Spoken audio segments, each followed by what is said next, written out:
going to go tomorrow and I'm going to go sketching with this.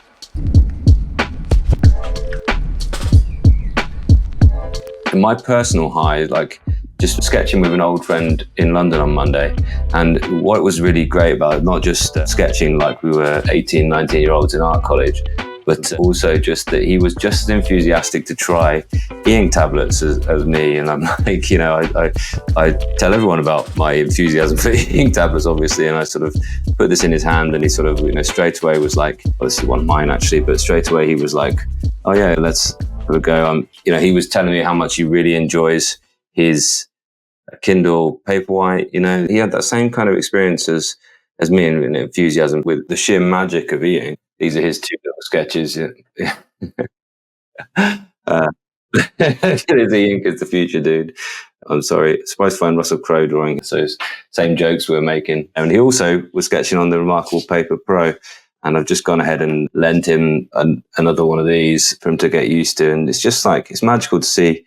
You just sort of take it and run with it, really. This is him here. I think this is his girlfriend's drawn him. It's just like, actually, it's such a great piece of technology, isn't it? The total addressable market of this is bigger than is currently being actually accessed. These things have a great future, and 2024 has been a great year of innovation, and it's absolutely fabulous to see. You know, I mean, look at the range of tones he's getting out of this shader, this pencil in this drawing here. So you just want to sit in that back seat and go for a nice long journey in the night. It's just like, you know, it's quite exceptional how, like, it's in the hands of someone who knows exactly what they're doing. And he's had it for a couple of days, picked this up, gone straight for that pencil, and just in that same way that I did when I first got the reMarkable one and started drawing on it, being like, oh, wow, this is such a great tool. I mean, yeah, so that's my sort of personal high. But that's the globe there, if you're interested. That's the shard in the background. And that is the Tate Modern behind me, which is where I'm going to be going. And I'm going to make a little bit of a comparison video between drawing on this and drawing on the reMarkable Paper Pro. And I can tell you that drawing is a really good time here. I really enjoyed drawing on the smaller one, the A5X2, and I've certainly enjoyed drawing on this so far as well. So I've just done a little bit so far, and it has its own dedicated drawing app, which just whoop, that is the thing to have. And it doesn't have the color, of course, but it does have its own dedicated drawing app. I will also tell you that, you know, I did these straight line tests, and the only wobble in those is the wobble of my hand. There's no magnets at all. They've gone for this half folio which clips in rather than being magnetized on, which is a good idea because it just means there's no chance of any magnetic interference. Yes, it's just as soft. It's a bit more textured basically, so it's a bit more grippy, lines without a wobble, exactly. And I can do them nice and slow, and I can get nice straight lines that have good quality to them. There isn't the wobble that is inherent because of a digitizer. The only wobble there is my hand wobbling. It isn't that kind of like zigzag line almost when you do a slow line sometimes on the reMarkable Paper Pro. Good times. Going to go drawing now on the Supernote A5X2 Manta. And I'll be making that comparison with the reMarkable Paper Pro, which I've really liked drawing on, despite the issues with the stylus. And what's more, I'm going to be meeting up with an artist friend of mine who's actually going to do some drawing on it as well. And well, I'll let you know what he thinks of it.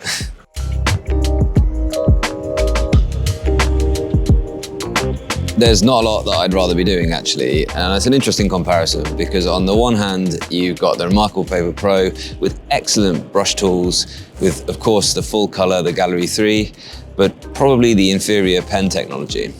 And of course that flashing when you draw, so we'll see how that goes. And then you've got the A5X2, which does have the Atelier drawing app, which last time I was here sketching in London, I found that on the A5X was the winner against some really up-to-date color e-ink tablets, but it didn't have the reMarkable Paper Pro to go up against. So let's find out. You've got the wealth of different pen tools that you have in the Atelier app, and you can use layers to draw this entire range of different thicknesses of pencil, different darknesses of pencil, or all of these different types of ink pens that you've got, and this spray can which just allows you to lay down tone. And with each one of these you can have different levels of grey, and this is really nice. So I just did a grey light outlines, got my faces laid out. This was just a 5-minute drawing, and then added some tone with the spray can, and then added some darker pen, more actually dark pencil, I think, lines on top.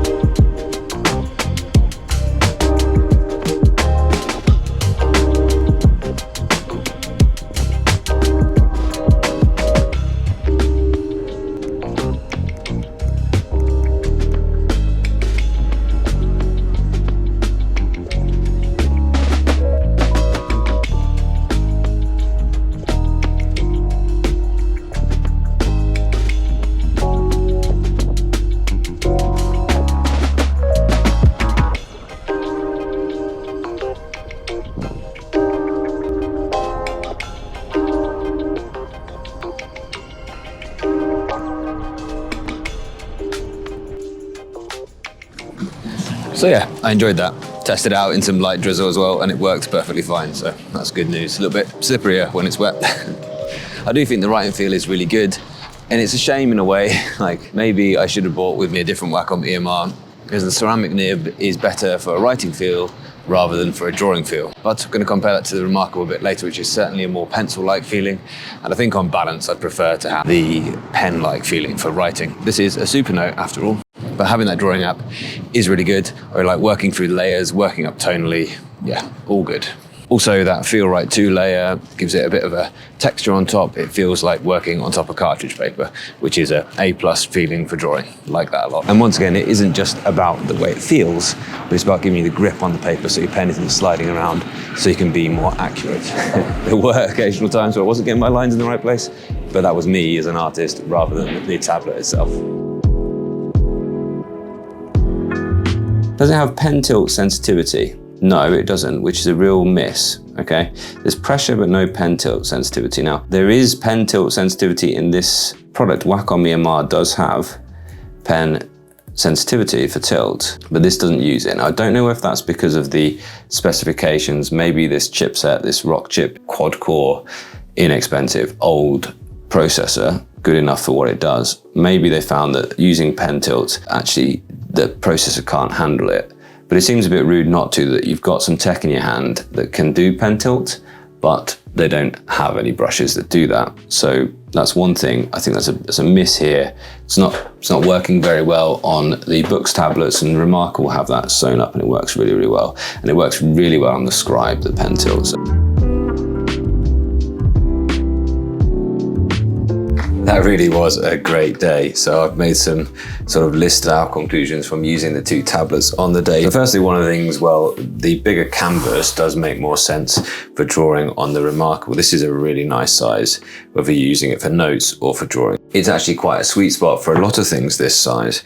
And if you look, I've just got on the table now the 10.3 sort of size, the 10-inch size, the A5 size here on the Manta. This is 11.8 size here, somewhere in the middle, and this the Note Max, which is, you know, the screen is the size of the reMarkable itself, actually.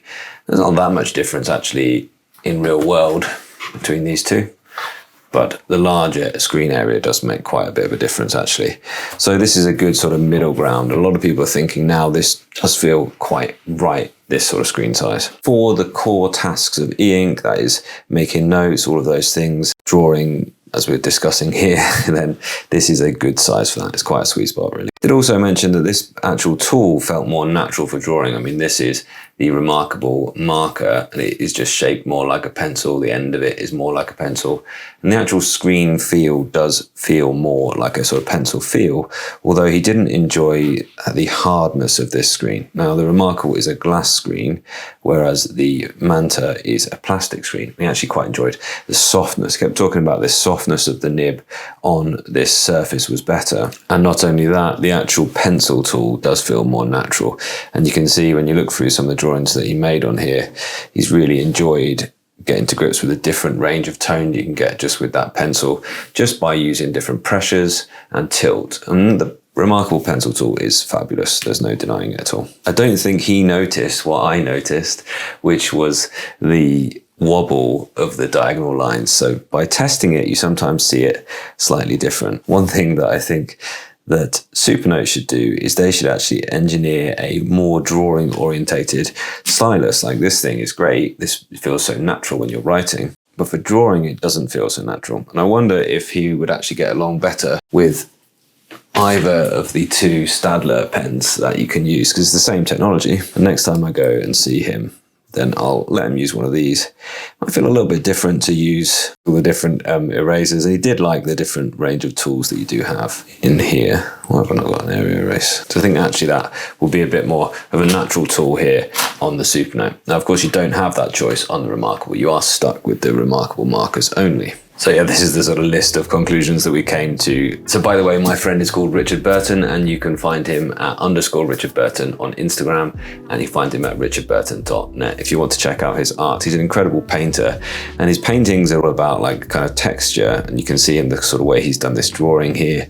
He's really interested in that kind of surface texture. Interesting when you're comparing these two devices, which are sold on that kind of paper-like feel and that paper-like experience. If you do ever get the chance to go and see the things in person, then it's really is all about the surface of the paint. So he kept talking about the softness of the screen, didn't enjoy the hardness of this glass screen here. And I would suggest that if you want to spend long times on your e-ink tablet, that looking out for one of the plastic, what they call Mobius e-ink screens is worth doing, because it is better, it is nicer on your hands, it is a more relaxed sort of feel that you do get there. He also enjoyed the subtle eraser settings. As I said, he liked the smaller and the lighter size for holding, like a bit more like the size of a normal sketchbook. And he found this background to be lighter than this one. And if I turn the light off on this, you can see that. And actually the background color of the reMarkable screen isn't as pleasant as the Carta 1300 color over here. He didn't feel the pen was as dynamic as it is on the reMarkable. So the actual tools are better on the reMarkable, in my opinion. Although you do have a range of tools in that Atelier, which does make it really quite powerful. And the fact that it didn't have tilt was a negative point for him. The pencil settings he really liked the fact that you've got the gradients in hardnesses, you know, you've got all the way from 4H through to like, is it 6B or 8B, which is what you're used to if you're used to drawing with proper sketching pencils. And yeah, he wanted to try something with a softer nib, which I've talked about. And I think Supernote would do really well to imitate the kind of Staedtler aesthetic and give us something that was just designed to go with the feel right, to give you a bit more of a brush feel or a pencil feel rather than the pen feel, which is all about writing. The reMarkable he did enjoy doing, and one plus, which is pretty obvious, is the color. And we sat and we drew for some time in this Joan Mitchell room, which was really, really nice. It was an absolute pleasure, to be honest. And he's done a better job than me, in fact. So this is his drawing of the Joan Mitchell painting there. Just, you know, using the tablets to sort of record the colors. But of course, the challenge for him was that you don't get much tonal control within the colors. So although you get good tonal control with the blacks, you don't get tonal control of the colors, and you're really limited to the color palette they've chosen to give us. So you can see the blues are much darker, and there's no way to change that. The blues are much darker than all the other colors, so the blues just overwhelm everything. Again, I've mentioned the harder glass screen he didn't like, and the sound, he didn't like the tap there as well. So it was the sound that was the problem. The feel was really nice, and I've said that before, that actually the fact that you aren't tapping on the screen, if you're drawing, you're not tapping, you're sort of moving the pen across there. And maybe that's why people don't prefer iPads for note taking, but they do like iPads for drawing, because you don't tend to lift your pen so often when you draw. And that sound is not so important. You know, and the fact that he actually prefers a smoother paper, he didn't like either of these so much because they're quite rough sort of paper feelings. Again, he loved the fact that the pencil tool had the tilt and that low learning curve that you can just pick it up straight out of the box and you can use the thing. So he's obviously been spent a bit of time with it, just, you know, getting used to it. Immediately, you could just treat it like a normal bit of paper. This is one of his very first drawings. I think this is his first drawing on it. And you see he was just fascinated by sort of tonal range that he could get and getting used to the curves of these lines and things like that. This is my drawing of him. Not as good. I started to use some of the colors as well. I think I've captured something about that moment. And if you've not been to the Tate Modern, it's a great experience. Definitely take the family whenever you're in London. I think there's something about modern art that's so accessible for kids as well. It's like, well, I could do this. And these are my Joan Mitchell ones, trying to capture something about being in the room. And I don't think he used the layers, although he certainly could have done.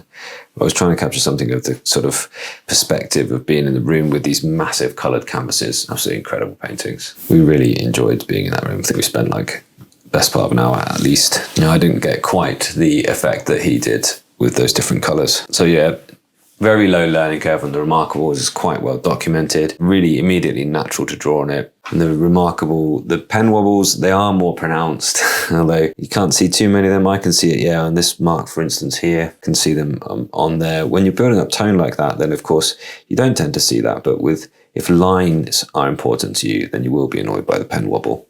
The pen wobble is worse when you tilt it, by the way. So if you have the pen upright, it's not as bad as if you tilt. So you draw a straight line, you can just see a little bit of a wobble there, but if you go tilted, you can see a much more pronounced wobble. So the ones with the vertical, and then the ones with it tilted. And sometimes you see that more than others, and you think, oh, I can't deal with that. And sometimes you're just like, no, that's all right. And especially, so for instance, one way with the brush tool, which is really, really good, you can get a different thickness of line if you tilt it, but your tilt ends up with the pen wobble. Wacom EMR is a superior technology, and I would have taken a few extra milliseconds of latency for better lines, quite frankly. But I didn't tell him about the pen wobble, and so he didn't notice it. So I think there's something about that. Like, I'm obviously a reviewer, and I know that test will show pen wobble if there is pen wobble, and most people probably won't notice it. One thing in review of the Tate Modern, we'd just like to see a bit more painting, please. We loved the Joan Mitchell room, the way that was set out. I personally have loved the way that the big Mark Rothko's used to be in that same room, we think. But more painting, a little bit less installation art would be great, I think. Because being in that room, it was uplifting. It was absolutely fantastic. You know, painting is just universal. You don't need to read something to understand what the artist is trying to do. You don't need to feel like you're being taught by being there in that art. You just enjoy the atmosphere that the painting creates. Absolutely fabulous room. And so I've loaned it to him for a little while. We'll see what else he comes up with. And yeah, I'm going to put other ones in his hands for other videos like this one. Let me know if you enjoyed this video and you want more like it. I certainly enjoyed making it. One thing I'll just leave you with, they could do better at getting you a way to open up just your drawings here. Sometimes I find it a bit difficult to find the exact drawing. I never remember if they saved in notes or documents. Where are they saved? This was the drawing that I did on the day there on, I think it's Southwark, isn't it? Yeah, I had a great time in London, seeing a few great friends.